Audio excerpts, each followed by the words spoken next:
जय श्री कृष्णा। राधे राधे दोस्तों, आप सभी को सफला एकादशी की हार्दिक शुभकामनाएं। आप सभी पर भगवान विष्णु की कृपा सदैव बनी रहे। आज की वीडियो में आप सुनेंगे सफला एकादशी की कथा। आज पौष मास के कृष्ण पक्ष की एकादशी तिथि है और इस एकादशी को सफला एकादशी के नाम से जाना जाता है। कुछ स्थानों पर इसे सफला ग्यारस भी कहते हैं। इस एकादशी पर भगवान श्री कृष्ण जी की कृपा से जीवन के हर कार्य में सफलता प्रदान करती है, इसलिए इस एकादशी का नाम सफला एकादशी पड़ा। जो भी मनुष्य इस एकादशी का व्रत रखता है और इसकी कथा को सुनता है, उसकी सभी मनोकामनाएं पूर्ण होती हैं। घर में सुख समृद्धि, संपत्ति और खुशहाली आती है। इस कथा को सुनने से मनुष्यों के सभी पाप और संकट कट जाते हैं तथा सभी मनोकामनाएं पूरी होती हैं। तो आप लोग बड़ी ही श्रद्धा और प्रसन्न चित्त मन से इन कथाओं को पूरा अवश्य सुनिएगा। तो आइए भगवान श्री हरि विष्णु और माँ लक्ष्मी का ध्यान करते हुए कथा को आरंभ करते हैं। तो प्रिय भक्तों, मोक्षदा एकादशी व्रत की कथा को सुनकर अर्जुन ने प्रसन्न होते हुए कहा कि हे कमल नयन, मोक्षदा एकादशी की व्रत कथा सुनकर मैं धन्य हो गया। हे मधुसूदन, अब आप पौष मास के कृष्ण पक्ष की एकादशी की महिमा बताने की कृपा करें। उस एकादशी का क्या नाम है, उस दिन किस देवता की पूजा होती है और उसके व्रत का विधान क्या है। मुझ पर कृपा करते हुए यह सब आप मुझे विस्तार पूर्वक बताइए। अर्जुन की जिज्ञासा सुनकर भगवान श्री कृष्ण ने कहा कि हे कुंती पुत्र, तुम्हारे प्रेम के कारण मैं तुम्हारे प्रश्नों का विस्तार सहित उत्तर देता हूँ। अब तुम इस एकादशी व्रत का महात्म्य सुनो। हे पार्थ, इस एकादशी के द्वारा भगवान विष्णु को शीघ्र ही प्रसन्न किया जा सकता है। पौष मास की कृष्ण पक्ष की एकादशी का नाम सफला है। इस एकादशी के आराध्य देव नारायण हैं। इस एकादशी के दिन श्रीमन नारायण जी की विधि के अनुसार श्रद्धा पूर्वक पूजा करनी चाहिए। हे पांडुनंदन, इसे सत्य जानो कि जिस तरह नागों में शेषनाग, पक्षियों में गरुड़, ग्रहों में सूर्य चंद्र, यज्ञों में अश्वमेघ और देवताओं में भगवान विष्णु श्रेष्ठ हैं, उसी प्रकार व्रतों में एकादशी व्रत श्रेष्ठ है। हे अर्जुन, एकादशी का व्रत करने वाले व्यक्ति भगवान श्री हरि को अति प्रिय हैं। इस एकादशी में नींबू, नारियल, नैवेद्य आदि अर्पण करके भगवान नारायण की पूजा करनी चाहिए। मनुष्य को 5 सहस्त्र वर्ष तपस्या करने से जिस पुण्य का फल प्राप्त होता है, वही पुण्य श्रद्धा पूर्वक रात्रि जागरण सहित सफला एकादशी का उपवास करने से मिलता है। हे कुंती पुत्र, अब तुम सफला एकादशी की कथा ध्यान पूर्वक सुनो। प्राचीन समय में चंपावती नगरी में महिष्मान नामक एक राजा राज्य करता था। उसके 4 पुत्र थे। उसका सबसे बड़ा लुम्पक नाम का पुत्र महापापी और दुष्ट था। वह हमेशा पर स्त्री गमन में तथा वैश्याओं के यहाँ जाकर अपने पिता का धन व्यय किया करता था। देवता, ब्राह्मण, वैष्णव आदि सुपात्रों की निंदा करके वह अति प्रसन्न होता था। सारी प्रजा उसके कुकर्मों से बहुत दुखी थी, परंतु युवराज होने के कारण सब चुपचाप उसके अत्याचारों को सहन करने को विवश थे और किसी में भी इतना साहस नहीं था कि कोई राजा से उसकी शिकायत करता। परंतु बुराई अधिक समय तक पर्दे में नहीं रहती। एक दिन राजा महिष्मान को लुम्पक के कुकर्मों का पता ही चल गया। तब राजा अत्यधिक क्रोधित हुआ और उसने लुम्पक को अपने राज्य से निकाल दिया। पिता द्वारा त्यागते ही लुम्पक को और सभी ने भी त्याग दिया। अब वह सोचने लगा कि मैं क्या करूं, कहां जाऊं। अंत में उसने रात्रि को पिता के राज्य में चोरी करने की ठानी। वह दिन में राज्य से बाहर रहने लगा और रात्रि को अपने पिता की नगरी में जाकर चोरी तथा अन्य बुरे कर्म करने लगा। रात में वह जाकर नगर के निवासियों को मारता था और कष्ट देता था। वन में वह निर्दोष पशु पक्षियों को मारकर उनका भक्षण किया करता था। किसी रात जब वह नगर में चोरी आदि करते पकड़ा भी जाता तो राजा के डर से पहरेदार उसे छोड़ देते थे। कहते हैं कभी कभी अनजाने में भी प्राणी ईश्वर की कृपा का पात्र बन जाता है। ऐसे ही कुछ लुम्पक के साथ भी हुआ। जिस वन में वह रहता था वह वन भगवान को भी बहुत प्रिय था। उस वन में एक प्राचीन पीपल का वृक्ष था तथा उस वन को सभी लोग देवताओं का क्रीड़ा स्थल मानते थे। वन में उसी पीपल के वृक्ष के नीचे महापापी लुम्पक रहता था। कुछ दिन बाद पौष मास के कृष्ण पक्ष की 10वीं के दिन वस्त्रहीन होने के कारण लुम्पक तेज ठंड से मूर्छित हो गया। ठंड के कारण वह रात को सो न सका और उसके हाथ पैर अकड़ गए।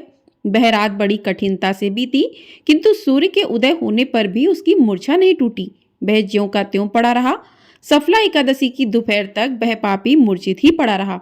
जब सूर्य के तपने से उसे कुछ गर्मी मिली, तब दोपहर में कहीं उसे होश आया और वह अपने स्थान से उठकर किसी प्रकार चलते हुए वन में भोजन की खोज में फिरने लगा। उस दिन वह शिकार करने में असमर्थ था, इसलिए पृथ्वी पर गिरे हुए फलों को लेकर पीपल के वृक्ष के नीचे गया। तब तक भगवान सूर्य अस्ताचल को प्रस्थान कर गए थे। भूखा होने के बाद भी वह उन फलों को ना खा सका, क्योंकि कहाँ तो वह नित्य जीवों को मारकर उनका मांस खाता था और कहाँ फल। उसे फल खाना तनिक भी अच्छा नहीं लगा, अतः उसने उन फलों को पीपल की जड़ के पास रख दिया और दुखी होकर बोला, हे ईश्वर, यह फल आपको ही अर्पण है, इन फलों से आप ही तृप्त हो। ऐसा कहकर वह रोने लगा और रात को उसे नींद नहीं आई। वह सारी रात रोता रहा। इस प्रकार उस पापी से अनजाने में ही एकादशी का उपवास हो गया। उस महापापी के इस उपवास तथा रात्रि जागरण से भगवान श्री हरि अत्यंत प्रसन्न हुए और उसके सभी पाप नष्ट हो गए। सुबह होते ही एक दिव्य रथ अनेक सुंदर वस्तुओं से सजा हुआ आया और उसके सामने खड़ा हो गया। उसी समय आकाशवाणी हुई, हे युवराज, भगवान नारायण के प्रभाव से तेरे सभी पाप नष्ट हो गए हैं। अब तू अपने पिता के पास जाकर राज्य प्राप्त कर। जब तक यह आकाशवाणी लुम्पक ने सुनी तो वह अत्यंत प्रसन्न होते हुए बोला, हे प्रभु, आपकी जय हो। ऐसा कहकर उसने सुंदर वस्त्र धारण किए, फिर अपने पिता के पास गया।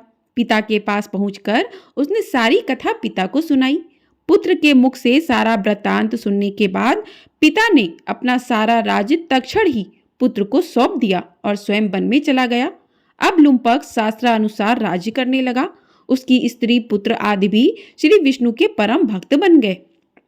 वृद्धावस्था आने पर वह अपने पुत्र को राज्य सौंपकर भगवान का भजन करने के लिए वन में चला गया और अंत में परम पद को प्राप्त हुआ। हे पार्थ, जो मनुष्य श्रद्धा व भक्ति पूर्वक इस सफला एकादशी का उपवास करते हैं, उनके सभी पाप नष्ट हो जाते हैं और अंत में वह मनुष्य मुक्ति को प्राप्त करता है। हे अर्जुन, जो मनुष्य इस सफला एकादशी के महात्म्य को नहीं समझते, उन्हें पूंछ और सींगों से विहीन पशु ही समझना चाहिए।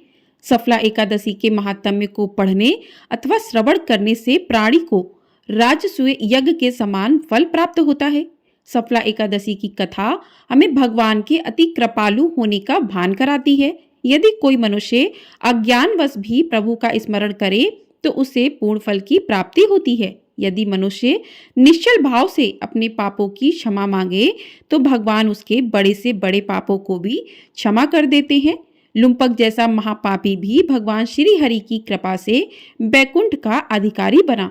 बोलिए श्री नारायण की जय। बोली माता लक्ष्मी की जय। तो इस प्रकार से सफला एकादशी की कथा पूर्ण हुई। अब करते हैं एकादशी की आरती। ओम जय एकादशी माता, मैया जय एकादशी माता। विष्णु पूजा व्रत को धारण कर शक्ति मुक्ति पाता। ओम जय एकादशी माता, तेरे नाम गिनाऊं देवी, भक्ति प्रदान करनी। गढ़ गौरव की देनी माता, शास्त्रों में वरनी। ओम जय एकादशी माता, मार्गशीर्ष के कृष्ण पक्ष की उत्पन्ना, विश्व तारणी जनमी। शुक्ल पक्ष में हुई मोक्षदा, मुक्तिदाता बन आई। ओम जय एकादशी माता। पौष के कृष्ण पक्ष की सफला नामक है, शुक्ल पक्ष में होए पुत्रदा, आनंद अधिक रहे। ओम जय एकादशी माता। आम षट तिला माघ मास में कृष्ण पक्ष आवे, शुक्ल पक्ष में जया कहावे, विजय सदा पावे। ओम जय एकादशी माता। विजया फागुन कृष्ण पक्ष में शुक्ला आमल की, पाप मोचनी कृष्ण पक्ष में चैत्र महाबली की। ओम जय एकादशी माता। चैत्र शुक्ल में नाम कामदा धन देने वाली, नाम वरुथनी कृष्ण पक्ष में बैसाख महावाली। ओम जय एकादशी माता, शुक्ल पक्ष में होए मोहिनी, अपरा श्रेष्ठ कृष्ण पक्षी, नाम निर्जला सब सुख करनी, शुक्ल पक्ष रखी। ओम जय एकादशी माता, योगिनी नाम आषाढ़ में जानो, कृष्ण पक्ष करनी, देवशयनी नाम कहायो, शुक्ल पक्ष धरनी।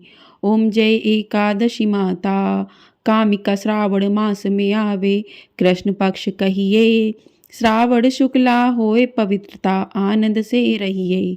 ओम जय एकादशी माता, आज भाद्रपद कृष्ण पक्ष की परिवर्तनी शुक्ला, इंद्रा आश्विन कृष्ण पक्ष में व्रत से भवसागर निकला। ओम जय एकादशी माता, पापा कुंशा है शुक्ल पक्ष में आप हरनहारी, रमा मास कार्तिक में आवे सुखदायक भारी। ओम जय एकादशी माता, देवोत्थानी शुक्ल पक्ष में दुखनाशक मैया, पावन मास में करूं विनती, पाप करो नैया।